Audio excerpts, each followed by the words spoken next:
coming up on the Mindful Midlife Crisis. The other thing I see with midlife is maybe those couples that, hey, we've been together forever. It's been sort of routine. Our sex life is good, but we want to now shake it up. We want to introduce different things, but we have no idea how to navigate this, because bringing up these new things I might now want or even be curious about, how does that impact what we've been doing all along? Like, now, what if I want to explore some type of kink play when I've never brought this up before to my partner? How do I start? Where do I go with this? Or if I'm wanting to potentially even open up the relationship in some way, like, how can I bring that up without being hurtful or without ever really experiencing this before with the person I'm with? So I get a lot of that. It's like, we're ready to try something new, but can you help us navigate how to do that?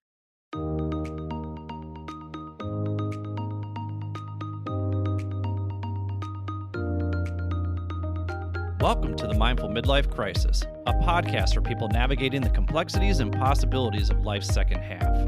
I'm your host, Billy Lahr, an educator, personal trainer, meditation teacher, and overthinker who talks to experts who specialize in social and emotional learning, mindfulness, physical and emotional wellness, cultural awareness, finances, communication, relationships, dating, and parenting, all in an effort to help us better reflect, learn, and grow so we can live a more purpose-filled life. Take a deep breath, embrace the present, and journey with me through the Mindful Midlife Crisis.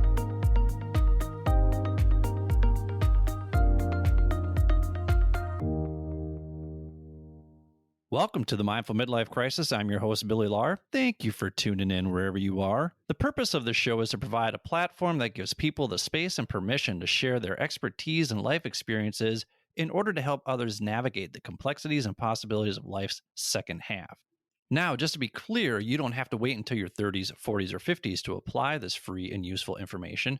I know I would have greatly benefited from this information when I was younger. In fact, I'm sure people try to tell me stuff like this all the time, but when you know everything, what's the point in listening to anybody?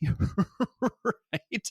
Youthful pride is an amazingly obnoxious thing that gets in the way of really reaching your potential, and no one showcased it more than me. And I feel very happy that I'm transitioning out of that and providing some insight, or at least finding people to provide insight for you, the listener. So thank you for listening, and thank you for letting this information register with you, especially if you are younger, especially if you are in your teens or in your 20s or in your 30s, and you're thinking to yourself, how does this really apply to me? Listen, all of these conversations are universally golden and will help people of all ages reflect, learn, and grow. So if you hear something that resonates with you in this week's episode, go back and check out some of the other episodes. This episode focuses on sexual health and addresses some of the misconceptions people have about sex, especially when it comes to getting older. We did dive into this topic a bit early on in the show's history when we covered the Male Brain and Female Brain books by Dr. Luann Brizendine. Those are episodes 7 through 9 and episodes 13 through 18 if you want to go back and check those out, because when it comes to sex and midlife, it's not just lubes and Viagra, people. Okay? So let's meet today's guest. Our guest today is Cathy Saputo. Cathy is a licensed counselor and AASECT certified sex therapist providing sex therapy in Michigan. She works with individuals, couples, and other partner systems in the office and via telehealth. Her credentials include a bachelor's degree in telecom and psychology from Michigan State University, an MBA from Pepperdine University, and a master's in counseling from Oakland University. She also earned a certificate in complementary medicine and wellness from Oakland University and completed the sexual health certificate program at the University of Michigan. She made a midlife career change to become a counselor and sex therapist after working for many years in the telecommunications field with MTV. I wonder if they were playing music, actual music, back when you were working there. She is here today to talk about how sex and our bodies change around midlife. So welcome to the show, Cathy Saputo. Oh, thank you so much. And I'll answer that question. Were they playing music? Not so much. That was right when they started the Ozzy Osbourne show and Oh, they some were of our making the other transition. favorites. Yeah, Nick and Jessica and all that. So it was kind of that time. But there was music. There was music too. So wait, It what was a was great your time. role in telecommunications? So I was the director of telecommunications for our West Coast properties. Things like the video conferencing technology, telephones, wiring for all of our buildings that we worked from. So you didn't get to make any guest appearances on Road Rules or Real World or anything like that? No, but I did get to meet a lot of different fun people. Snoop Oh, Dogg dropped in a lot oh, and some others. awesome. Yeah. Did you smoke some weed with Snoop Dogg? No Oh comment. no, like I wish, right? That would have been awesome. Oh, that would have been cool. That would be really cool. Yeah. Well, one thing that we like to do is we like to ask our guests what 10 roles they play in their life. So, what are the 10 roles that you play in your life, Cathy? I'm a daughter. I think that was like my first role. Wife, sister, aunt, friend, sex therapist, counselor, golfer, beach goer, and a mindfulness practitioner. And you also put mindfulness practitioner as something that you're looking Mhm. forward to in the second half of life. Talk about what does your mindfulness practice look like? Why are you looking forward to that in the second half of life? Especially in this last few years, it's really helped me get through some things. So, being a counselor in the pandemic was trying. I switched to telehealth 100%. I did offer a little bit before the pandemic, but I switched to telehealth 100%. I'm there. I was there for my clients every day. I had to be very present for what they were going through, but at the same time, I was going through my own stuff that was very similar to my clients. So that was the first time where I'm doing my counseling work and I'm also going through almost exactly what all my clients are going through. It was hard to separate the two versus regular counseling that I do, sex therapy that I do. I'm working on their problems, but now their problems are mine, right? So I had to really have a separation. Mindfulness helps with that, to be really present, intentional for where you're at in that moment. So definitely help with that. But it's also helped me with kind of the midlife and some struggles I've had personally around just transitions about midlife. So one of them is chronic pain that I go through, my own anxiety, and it's helped me in both those areas to just manage that again so I can kind of show up for everybody around me, to tune into what matters to me, to kind of tune out the noise too, my own noise I create in my head as well as all the voices from all the people around me and media and all that kind of stuff. I think that's one thing that we often forget about or take for granted is that mental health workers also need to take care of their own mental health. And it's great to hear that you prioritize that for yourself because I think a lot of people continue to pour from an empty cup, so to speak. It's crucial, and it's just it's a really a lesson also learned out of the past few years, because before that I was very good at separating it out, but because the lines became so blurred, it was much more difficult and I needed more tools. So I seek my own counseling. I'm in my own counseling and therapy, which is just also I think essential to be in this field for so many different ways. But so mindfulness will continue to be really important for me. I just started using BetterHelp because it's a little bit more affordable. Mhm. And I got to work with a licensed therapist yesterday, and I already like my licensed therapist. So, we always try to reinforce this idea of if you need mental health support, it's definitely not a sign of weakness, especially for you guys out there. If you think that you don't want to be vulnerable and talk about your emotions, like going all the way back to the beginning of this season where we talked about why it's important for men to talk about their mental health. Then we had Pradeep Sangha on talking about what it means to be a mindful alpha male, and we had Commander John McCaskill on the show talking about men talking mindfulness. And it's great to know that as a counselor, as a therapist, you also are working through your things too, because you're human. You've got them too. I imagine looking forward to being on the beach as you are looking forward to that in the second half of life. That probably brings about some calm. So, when we say beach, are we talking the shores of Lake Michigan or are we talking somewhere else? I'll take any beach you wanna set me on. I love the beach. So, I lived in California for 14 years, and that's where I was a lot of my time, walking at the beach, sitting at the beach, just being near the water. So, just my place to think, my place to process, to sit with friends, just a lot of time spent there. I would say that's the biggest thing I miss from moving back to Michigan where I did grow up. I grew up in Michigan. But the Michigan beaches are awesome too. So reconnecting with those and just getting my time with the Great Lakes, that's pretty awesome. But and we have so many other lakes in Michigan. So I think there was a quote I heard once. It was like if you're within 5 or 10 miles of a lake when you're in Michigan, we have many, many beaches, and that's just my best happy place for sure. As a Minnesotan with 10,000 lakes, I know exactly what you're talking about. And I have paddleboarded in Lake Huron off the coast of Port Huron. And Lake Huron, out of all of the Great Lakes, because I've paddleboarded in them all, Lake Huron is the clearest. It was spectacular.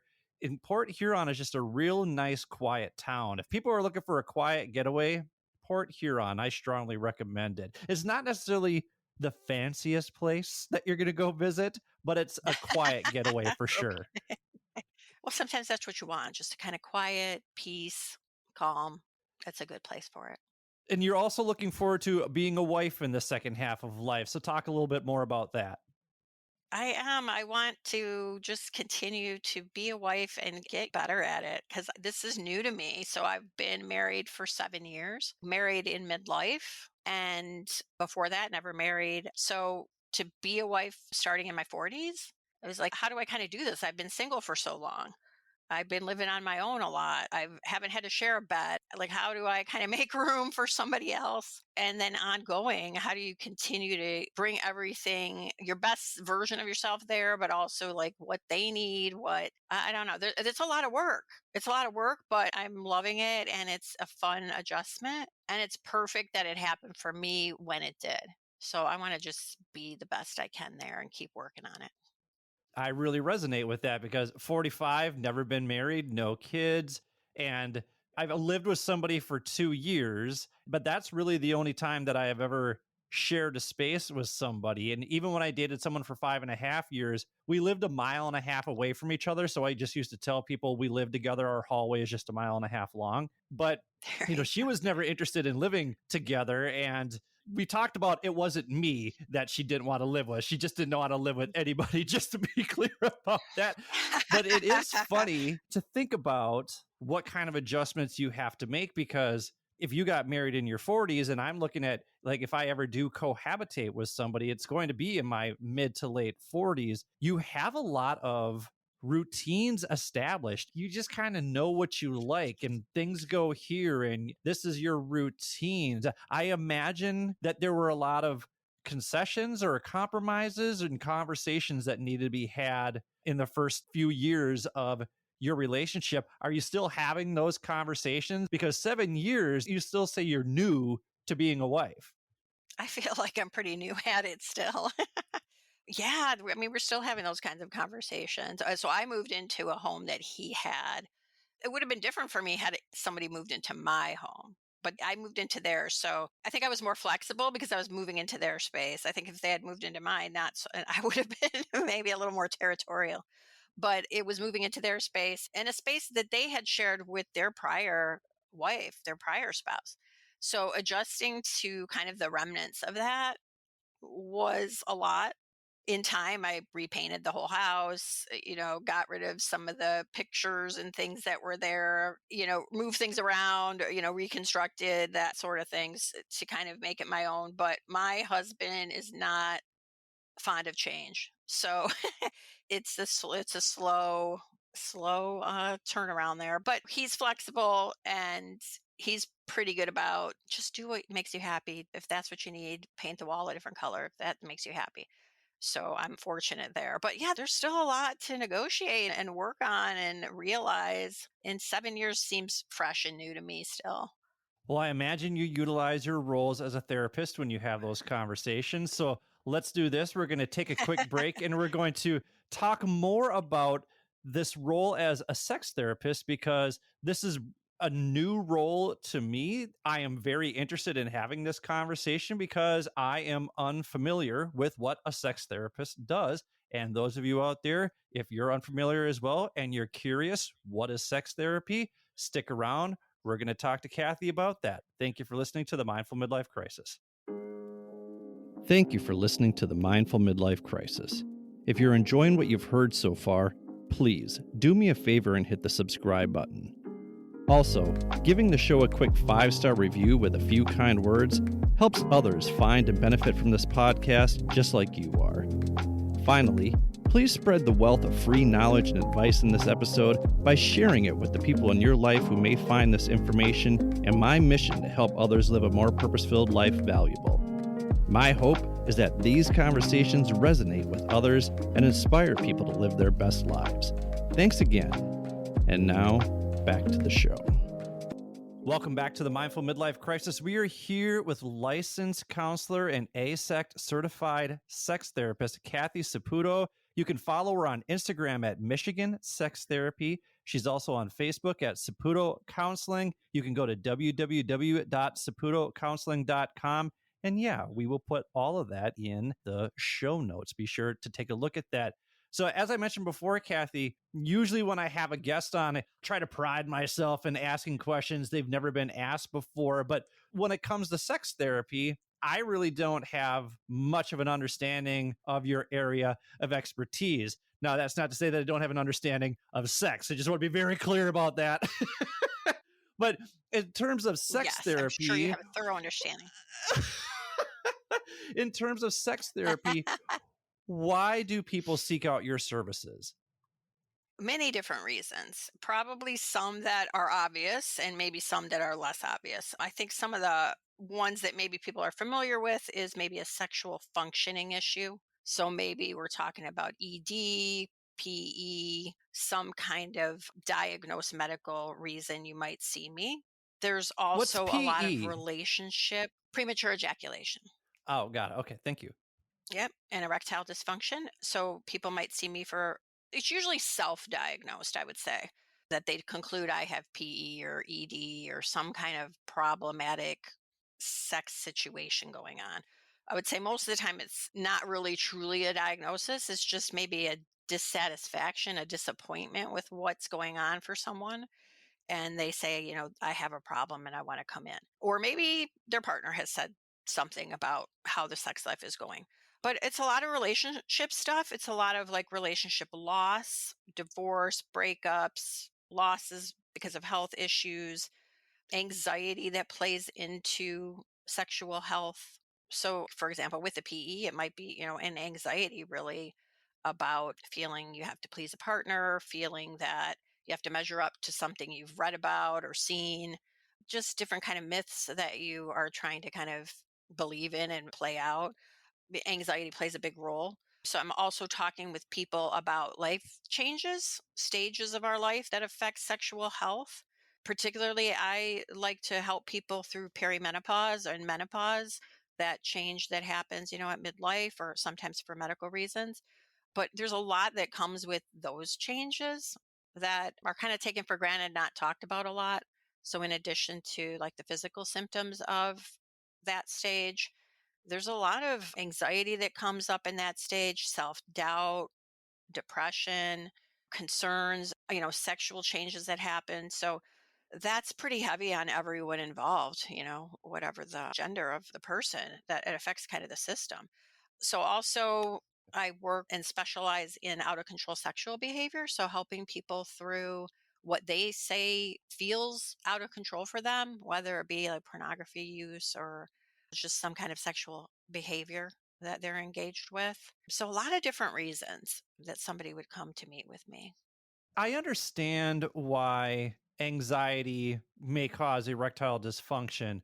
I don't understand why anxiety would cause premature ejaculation because like that just feels like a sensation sort of thing. So what role does anxiety play in premature ejaculation?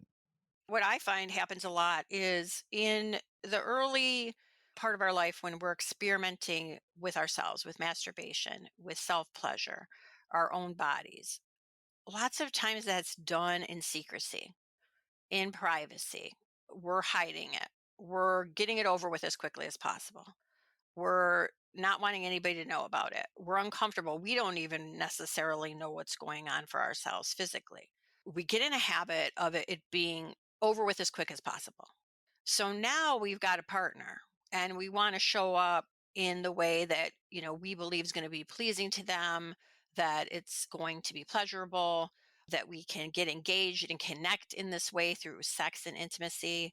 And now there's anxiety involved because I've only been familiar with what happens behind my closed doors. And now I got to show up with a partner. So, how do I translate what I've been doing for so long into this partnered relationship? So, that's how I see anxiety coming up a lot. Also, the anxiety links into that just in the fact of shame. Shame covers a lot of what I talk about in sex therapy because it's not a topic that we really have a good grasp on yet. Why do you think there's so much shame around the topic of sex? Why do you think there's so much shame around the topic of masturbation? Why do you think there's so much shame around kink, that sort of thing? Where does that come from? Why do we see that? And why is that not healthy for a society to project that type of shame onto people? It comes from, a lot of different places. Comes from our culture that, on the one hand, sexualizes a lot of things, but on the other hand, kind of tells you, but don't be that yourself. So there's a lot of confusing mixed messages. Different religions can affect the way we feel about our relationship to our body, the way we get educated about sex, the way that we're told to behave sexually. So religion can have an influence in that way that makes us feel ashamed of our natural sexual selves, right? That are there since birth, but we're kind of told are now to be used for different kinds of ways, as kind of a tool for intimacy or seduction or marriage, even like don't engage in sex until we get married, right? But we're natural sexual beings who want to explore, and then we're not married. And so we must be bad, terrible people, is sort of some of the shame kind of messages that are received. It could just be also through our own sexual experiences, being made fun of by a partner, being having less education and having someone find out that we have less education and knowledge, and being bullied or being made of fun of because of that, kind of called out or embarrassment, but lots of different reasons that people are ashamed. And also what I find is just inexperience can also then lead to shame, because I see a lot of couples that are reaching midlife. They've been only with each other, or maybe had very few partners before they were with each other. They've been married a long time, and they don't have the sexual experience except with their partner. And they're ashamed to investigate and look into other things that maybe they're curious about. They don't maybe want to share that because it's been so long one way with this partner. And now I'm maybe interested to explore something else, but I don't even know where to start with that, how to bring it up, how to talk about it. The comfortability of it is the uncomfortableness of is shameful. So, from your experience, where do people usually learn about sex and what's the good and bad around that? Well, if we're talking about people in midlife, I feel like our education was pretty poor. It might have come from some things at home, but most of the stuff that comes from our homes growing up was don't do this. Or look at that person over there that's doing something and that's not good. So don't do that. Don't do like your older sister did. Don't do like the neighbor did down the street and got themselves into whatever jam they've got themselves in, right? So it's mostly like don't do things. It's not really about correct anatomy, information that's medically accurate, information that's research based. It's just about kind of feelings, opinions, personal morals. That's kind of the education we got. Or it was a lot of education from movies like Porky's, the Fast Times at Ridgemont High, all our midlife type movies that are nostalgic for us. And what kind of education was that, right? So that's what we know. Today, it's a lot more from pornography for a lot of people. Still your siblings kind of giving you the lowdown, but a lot of it comes from pornography, which is, very inaccurate as far as relationally how to engage in sexual contact with the partner you have. It's not very informative and realistic when it comes to how functioning is going to be. Most of the time, pornography, everybody that shows up in pornography is ready to go. They don't show anything about the struggle to have the erection, or maybe I don't want to do this position, or maybe my leg hurts, right? Or maybe I got a knee replacement and I have to do it a different way because I'm at midlife, right? That's not happening in pornography. We just got misinformation. It harms us because we're not confident in ourselves as a result. And if we're not confident in ourselves, there again comes in kind of the shame, the doubt, the what if I've got a problem? What if I'm not normal? What if I don't know what I'm doing, right? It just kind of plays into that. It plays into like lack of understanding relationally how to negotiate sex and intimacy. It's harmful because it's not educating us on potential threats to our sexual safety. If we're not really calling our body parts by their accurate names, then we may not know if someone's doing harm to us if we're younger, right? If this we're talking about younger people that may not really have knowledge about their bodies and have their own bodily autonomy. So we didn't get a great sex education, most of us at those of us who are at midlife now. I think we're starting to be better as a culture in that area, but we still have a long way to go. There's mixed sex education that's going on out there. And one thing you talked about before too is that there was essentially no talk of LGBTQ sexuality until we had like an AIDS or HIV crisis as well. So that whole demographic is left out of the conversation when we talk about sexuality.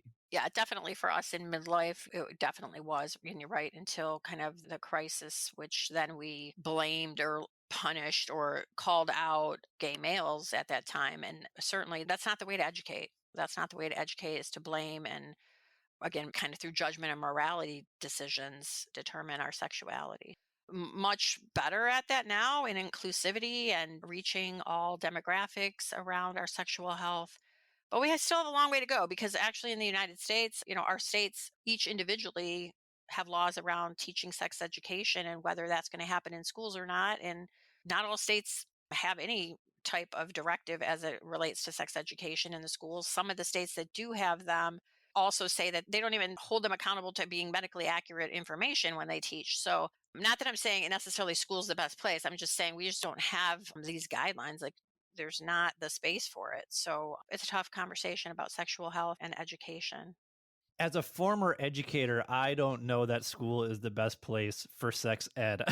I almost feel like it needs to be something like a course that you take as though you would your driver's license, right? It should be hand in hand. Like, you want to get your license to drive? All right, you're also going to sit through this sex therapy session as well, so you learn about the birds and the bees. I know my college girlfriend, Mhm. her mom either took her to a doctor or a sex therapist to get the birds and the bees talk, because the mom's like, listen, if you're going to learn about sex, you're going to learn about it from a professional. So I don't know that every parent is going to do that. So what advice do you have for parents out there when it comes to having the birds and the bees chat?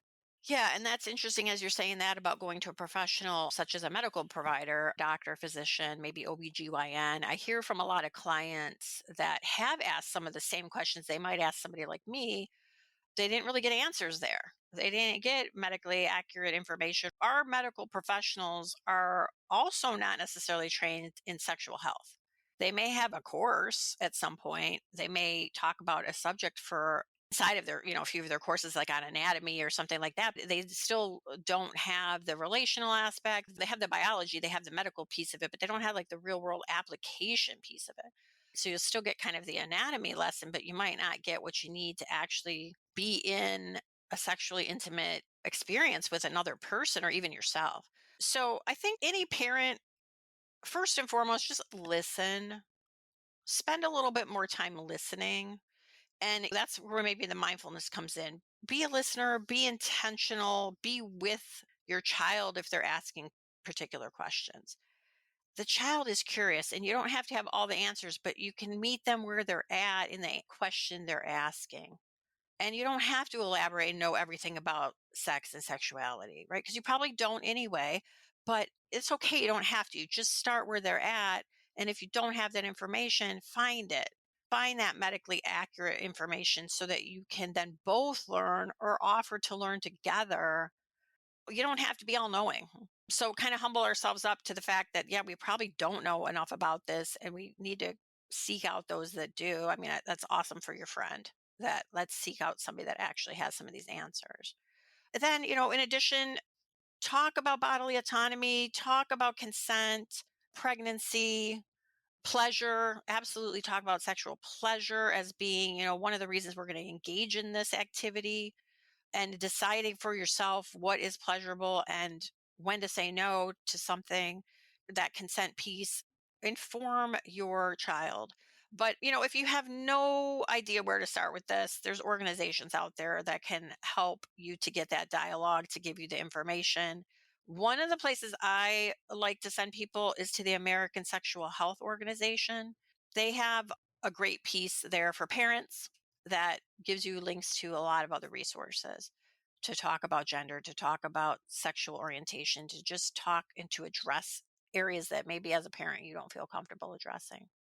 And that website is www.asexualhealth.org/parents/. So you can go there. We'll be sure to link that in the show notes too, because I can only imagine how awkward that conversation is, not just for the parent, but for the child too. And what's a good age to talk about sexual health with your child? What do you suggest to people? Is there a sweet spot?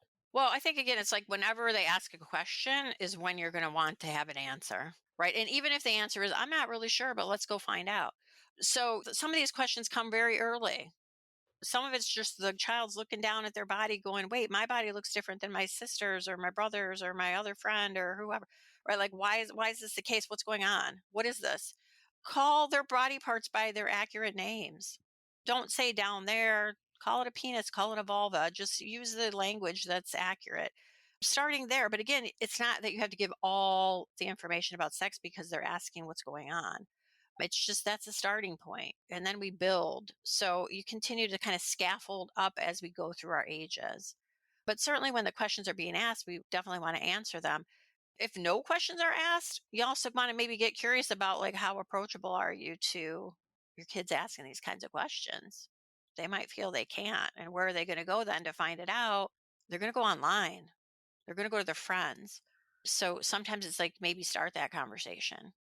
And it can just be as easy as, do you have any curiosities about sex, about your body, about intimacy? What are they? Let's answer some questions. And I imagine for a lot of parents, just even saying the birds and the bees is intimidating, because then it feels like you have to cover all of sexuality in that one conversation there, rather than having a chapter by chapter conversation, maybe each week, just checking in and saying, hey, you got any questions here for us? All right. If you don't, here are some things that we wanted to share with you. Just kind of that back and forth a little bit, just to kind of continue on with that conversation. But like I said, I don't know how many teenagers are interested in having that conversation either. But you make a good point that if you take an invested interest in it as a parent, you may find that your child opens up a little bit more and is curious with you, and the two of you kind of seek things out together. That is interesting about using the correct terminology. I just learned the word yoni this week. Okay, good. You're nodding and you know what Mhm. I'm talking about. So, do Yeah. you want to explain what the Yeah. word yoni means? As far as I know it to be, is about our penis, right? About our penis. So, Oh, and see, I thought it was the all encompassing term for a woman's reproductive area, because they have like oh, okay. yoni steamers that you can order. And the Okay. reason Like why the this Yoni whole steamer. Okay. conversation, yeah, the reason why this whole conversation came up is because in Korea, you can go and sit on a pot and it has ginger steam coming out of the pot, and you're wearing a muumuu. And it's usually what Mm-hmm. pregnant women do after they've given birth, because it heals the inside area. I don't know all the words. It heals the yoni and through steam and ginger of some sort. But then someone brought it up Mm-hmm. the other day, and I went to Amazon. I was like, oh, they have things called yoni steamers right here where women can sit on those and it blows steam up their woohoo. Yes, yes. Yeah, so you know what? Yeah, so as you're saying this, yeah, there's another terminology for the penis. So you're right. So it's not the yoni. There's another word that people use, and I can't think of it right now. I'm not necessarily going to ever recommend the steaming of the vulva or vagina or any of your pelvic region. That's not really what I'm ever going to tell you in sex therapy to do, but teach their own if they feel like that's what they want to engage in. Well, I think that's a natural transition here to take a break. And then when we come back, we'll talk about what you do suggest to people when they come to you in therapy. Thank you for listening to the Mindful Midlife Crisis. Thank you for listening to the Mindful Midlife Crisis. New episodes come out every Wednesday to help you get over the midweek hump. If you'd like to contact me, or if you have suggestions about what you'd like to hear on the show, visit www.mindfulmidlifecrisis.com and click Contact Us. While you're there, don't forget to sign up for the newsletter to get free weekly meditations as well as free resources from our Reflect, Learn, Grow program. You can also click on the show notes for links to the articles and resources we reference throughout the show. If you want to check out my worldly adventures, follow me on Instagram at mindful_midlife_crisis. My hope is that my trials, tribulations, and successes will inspire you to take intentional action to live a more purpose-filled life. And while you're at it, remember to show yourself some love every now and then, too. Thanks again. And now, back to the show. Welcome back to the Mindful Midlife Crisis. We're here with licensed counselor and ASEC certified sex therapist, Cathy Saputo. If you like what you're hearing so far, you can go to www.saputocounseling.com. You can follow her on Instagram at Michigan Sex Therapy or on Facebook at Saputo Counseling. So we kind of talked about the birds and the bees a little bit here. I want to talk about more of this conversation that you have with people who come to you who are our age, right? And are seeking counseling for whatever it is that they're struggling with in terms of their sex lives. So as people get older, how do their perceptions and expectations around sex change? I think I see a couple of different things. So I'm kind of going to just speak to when I see couples in my office. So, and I'm speaking to kind of the heterosexual couples. They're kind of in the one camp of I'm trying to bring back what I've had prior. So the kind of sex, the frequency, the feeling of it, I want to keep that going and I want to kind of rekindle that and bring that back. So it should be like it's always been, is kind of the attitude, which it can be, but a lot of times there's some other more realistic things happening, right? Our bodies have changed, our schedules have changed, our circumstances, kids are maybe in the picture, we're tired, we work different kinds of hours. We've been with this person for many years. So a lot of things are different, but yet, hey, I want it to be like it used to be. So how does that work? Where all of your life has changed, but somehow your sex life is going to be what it used to be back in at 25 or something. Kind of helping people through the conversation on that, right? Sex therapy ultimately it's conversation, it's talk therapy. I might prescribe some activities to do outside of the office where you're going to be touching and doing things on your own, but inside with me it's talk therapy.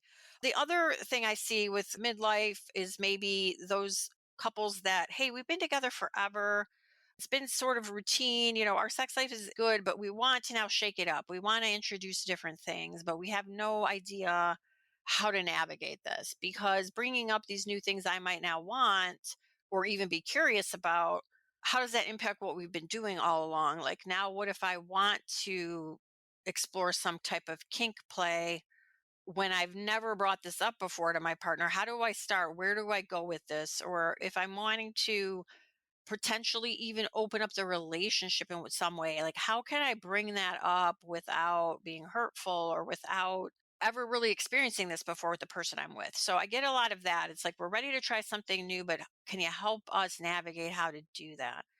And then the other thing I see is couples who they are now at midlife, and so again, so much has changed with their physicality, with their schedules, all the things around, all the circumstances, and they've kind of lost each other in the shuffle. So life's happened around them and they've stayed together, but they're feeling like we've really disconnected. We're kind of living like roommates. How can we reconnect? How can we reconnect a sexual relationship for ourselves? Where do we sort of start or at least bring more of it back? So that's a lot of what comes into my office is couples just struggling at those different places. I saw somebody post one time the best birth control is having children because it's just difficult to maintain a sex life when you're worried about are my kids going to hear, or are the kids going to walk in at some point in time? Another thing that you brought up that I thought was interesting was working around an injury, or just working around how our bodies change from 25 to 35 to 45, that kind of thing, and how that actually changes the physical act of sex, not just our perceptions and our expectations, but we're not spring chickens anymore. So it changes the physical act of sex too. You brought up you give people exercises. Can you give me some examples of some exercises that you might have couples do? Yeah. So some of what I might just have them start with is these conversations that are hard to have. I'll elicit those conversations in the office, but I'll really assign them to make time for these kinds of conversations outside of the work they're doing with me, right? Because that's really where the therapy is happening, is not when you're 1 hour with me a week, but all the other time you're spending with yourselves. So, we kind of just start with like, how comfortable are we to use different language to describe different parts of our sex life that we want to, address. Sometimes, people are really free and they'll use the language in the office and they're very open, and other times they're more closed to that. So it's just really even starting some dialogue at home about that. There's some different apps that I recommend that people can use. There's one from the Gottman Institute, which the Gottmans are couples researchers from starting back in the 60s and 70s, and they've developed a lot of good content. There's an app that they have. It's called the Card Decks. It's open-ended questions about sexuality, but a lot of other intimacy kinds of questions. And that's just like a conversation starter. I might also have them read a book, particular book about some sexual concern, and have them then dialogue about, what they've read to just get the conversation going. It's like we've got to talk about it to find the solutions, right? We've got to talk about it in order to negotiate together what this is going to look like. So the communication is so important.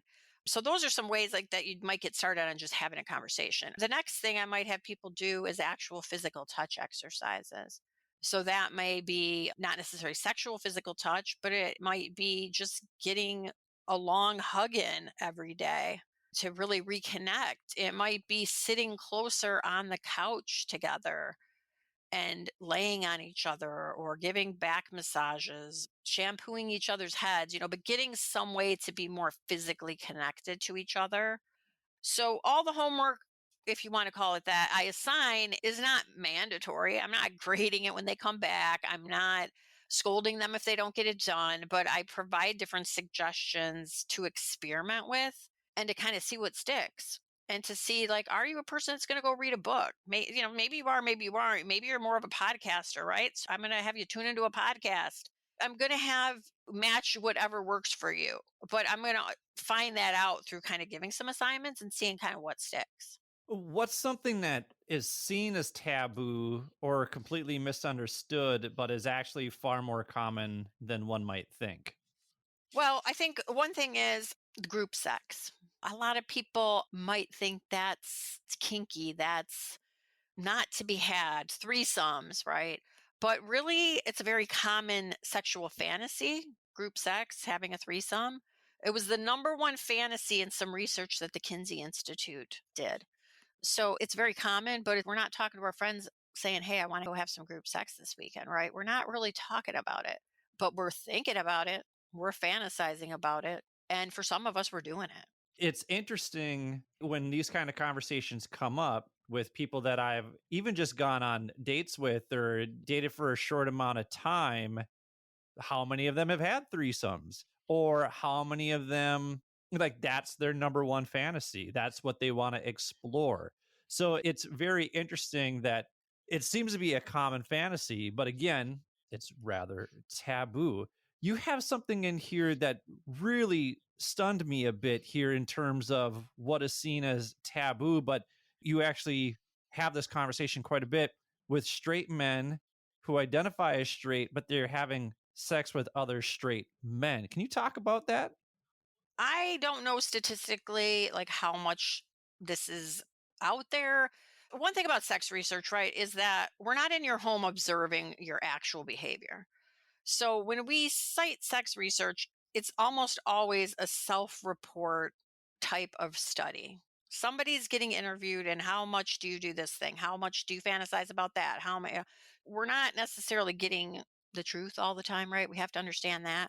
And we're not observing them in action, right? So, this, I don't know the stats, but what I see in my office a lot is straight men who've either thought about or fantasized about or engaged in some type of sexual activity with another straight identified person. So, how it happens is kind of like on the hookup sites.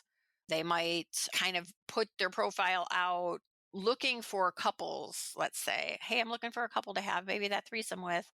So contact me. And then the other person might contact them there. Hey, I'm, not really in a couple right now, but I'm me. I can come by myself, right? And we can have some fun.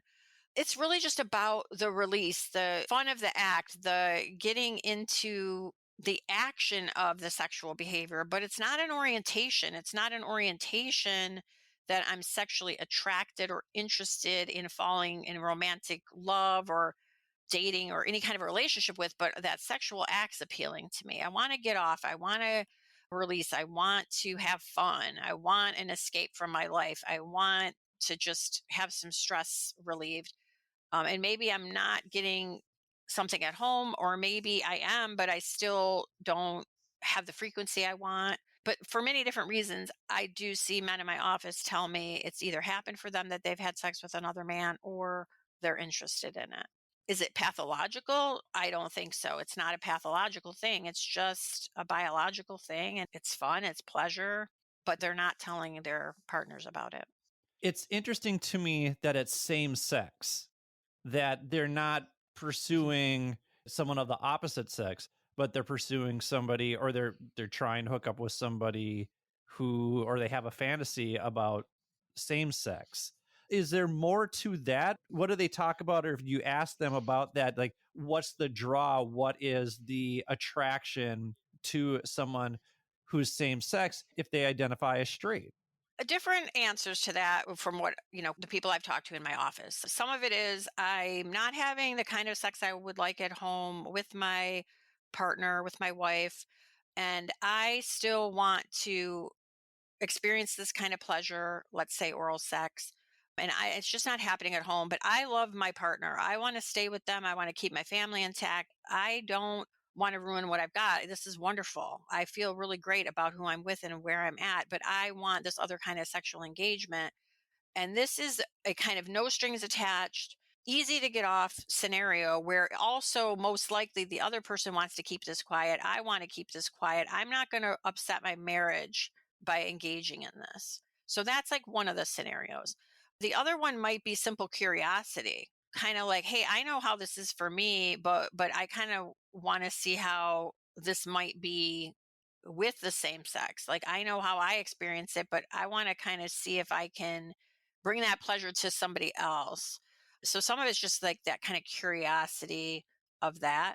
Some of it is just really enjoying certain things they might not feel like they can do with their current partner. They might not want to bring up.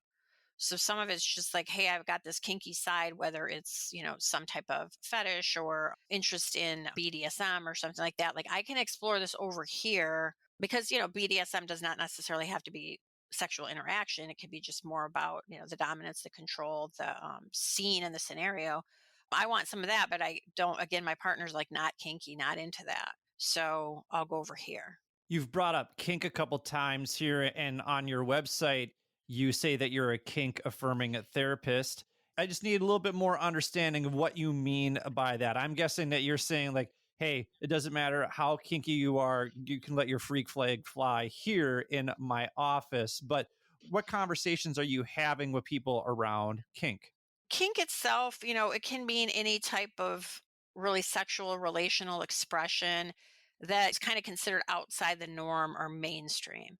Kind of how I might kind of joke about that is like kinky is anything I wouldn't do.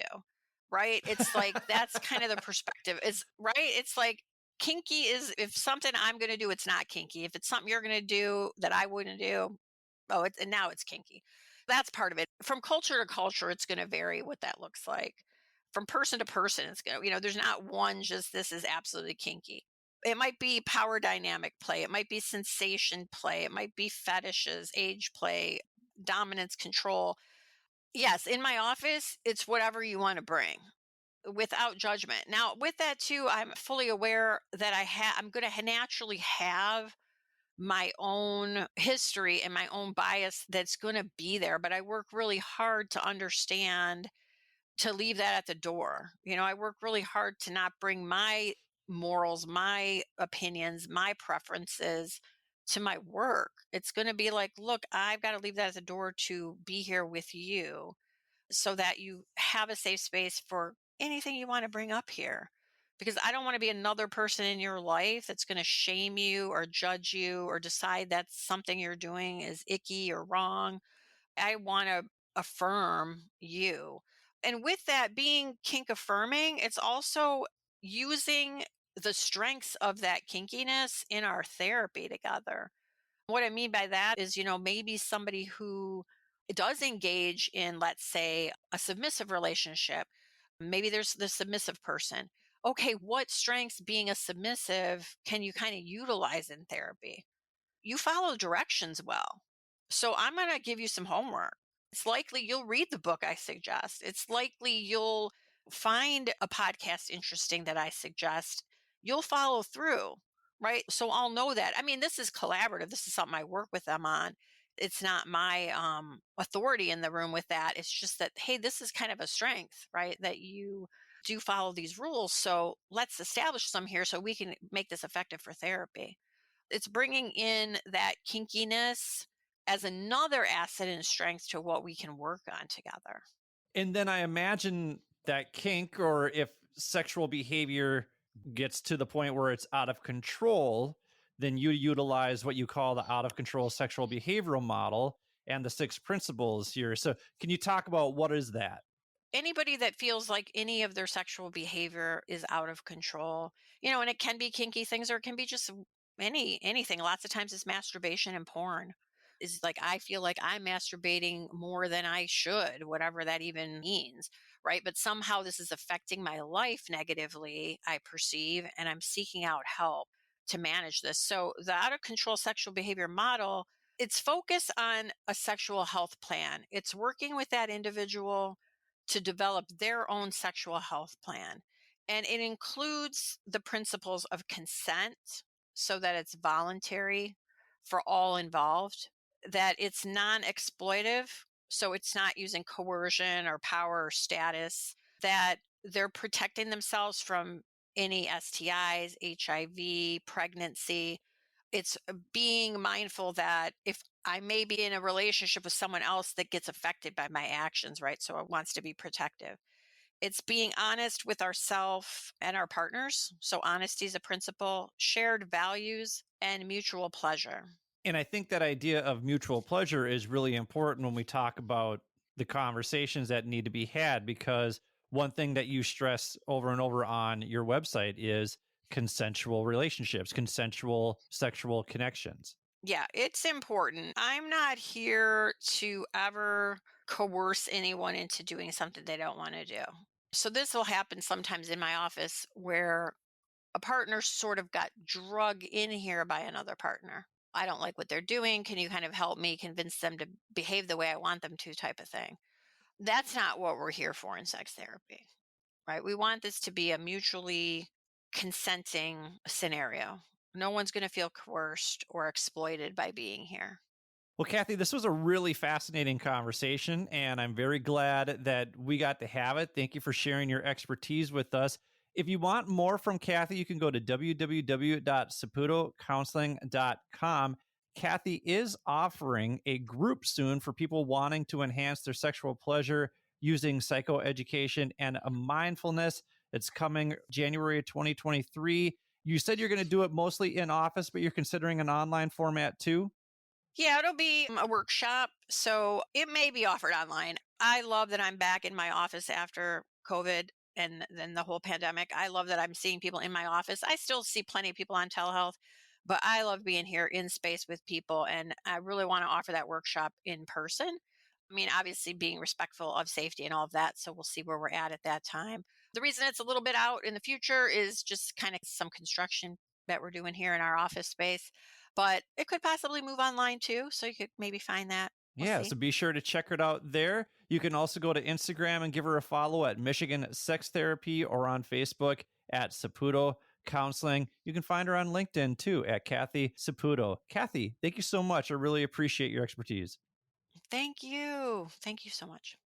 Hey, if you enjoyed this week's episode, be sure to look in the show notes for all of Cathy's contact information. Also, I know Cathy and I would greatly appreciate it if you would share this episode with the people in your life who may benefit from her expertise and life experiences. As I said at the beginning of the episode, the purpose of this show is to help you navigate the complexities and possibilities of life's second half. So I hope this conversation provided you with some insight that will help you reflect, learn, and grow. If you find some value in this week's conversation, be sure to subscribe to the show wherever you get your podcasts so you never miss an episode. If you're an Apple listener, please consider taking a minute or two to leave a 5-star review with a few kind words. And if you're a Spotify listener, click those 5 stars under the show art. Finally, you can check out the rest of our episodes at www.mindfulmidlifecrisis.com or wherever you get your podcasts. So for Cathy, this is Billy. Thank you for listening to the Mindful Midlife Crisis. May you feel happy, healthy, and loved. Take care, friends.